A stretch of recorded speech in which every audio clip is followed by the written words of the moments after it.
can I have a club sandwich? You can't eat here. You don't belong. He came in disguise to listen to the heartbeat of his own restaurant and left questioning whether it was still alive.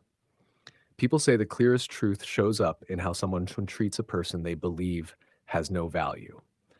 That thought followed Malik Rowan as he shut his car door and looked up at the glowing green and gold sign, May's Kitchen. As he reached for the door handle, Malik remembered his grandmother standing at this very spot. She used to say, "Malik, a hungry belly is a heavy heart. We lighten both."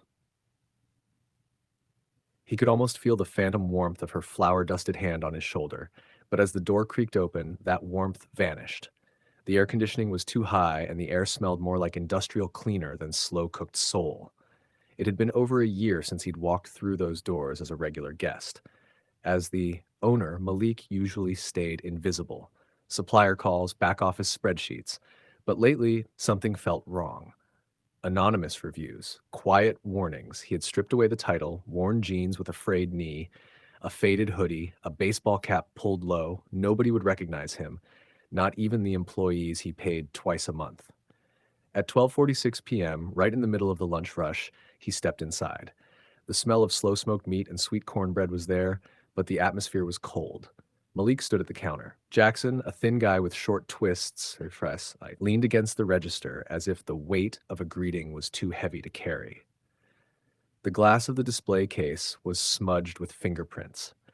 When Lena finally looked at him, her eyes didn't meet his. They landed on his frayed hoodie with a flicker of instant dismissal. He wasn't a guest. He was an interruption. Have you ever walked into a place that used to feel warm and suddenly didn't? If that tension feels familiar, go ahead, like and subscribe. This is just the first crack. Next, Lena said, smacking her gum. Malik stepped forward, pulled pork sandwich, baked beans on the side. She tapped the screen. That it? He paid cash and moved aside. That's when the words landed. You see him? Jackson muttered, smirking. Another walk-in, probably from off Peachtree. Lena laughed. Don't expect a tip. They never do. Ever since they started hiring from those programs, this place been sliding.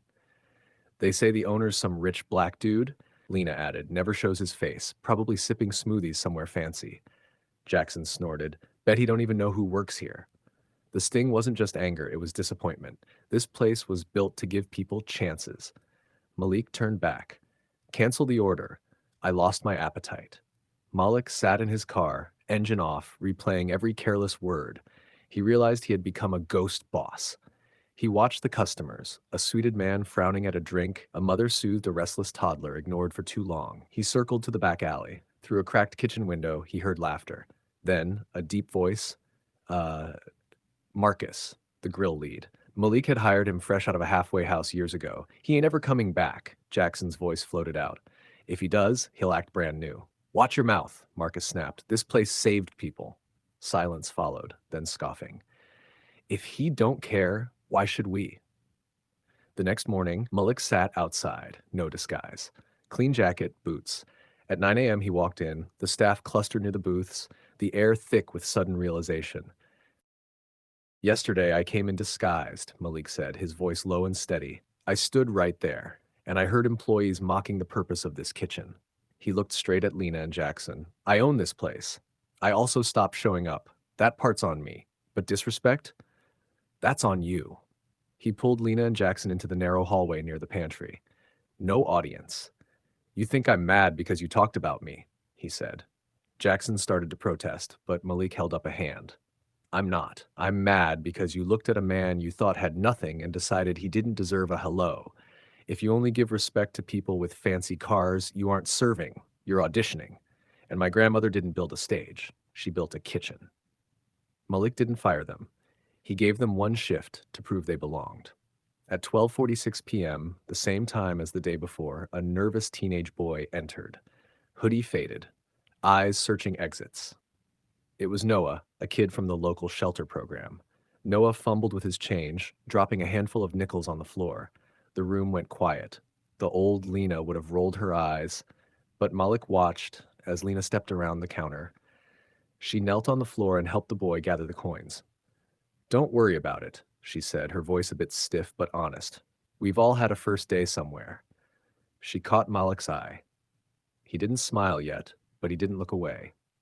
He realized the heartbeat of the restaurant hadn't stopped. It was just waiting for someone to remind it how to pulse. From the other side of silence, toss stories, where real voices rise and truth finds its echo. Like, subscribe, and share, because the most powerful person in the room is often the one you didn't bother to notice.